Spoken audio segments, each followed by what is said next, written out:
All right, yeah. So just make sure hard to handle. You know the bits that you need to have work on. If those are all done, then that should be fine. Yeah, every time that you play Say It Ain't So with the group on your own, make that your habit. Any of those breaks, 1 and 2 and 3 and 4 and 1 and 2 and 3 and 4. Because every time you did it, when you counted out loud, they entered right with the song. Okay, you can't rely on feeling it. Not in a performance situation, because something could go wrong, and everyone's going to have a different.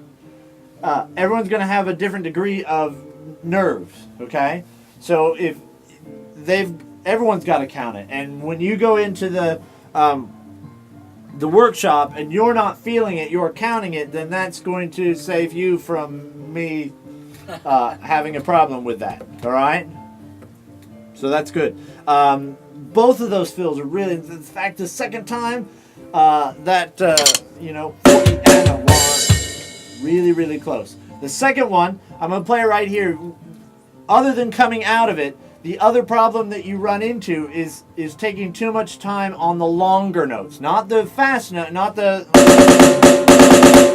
It's those two, that one, right? All the, what would be eighth notes, right? 1 and a 2 and 3 and a 4 and a, okay? It's the 2 and the 4. If you give those too much time, then the rest of them you're not.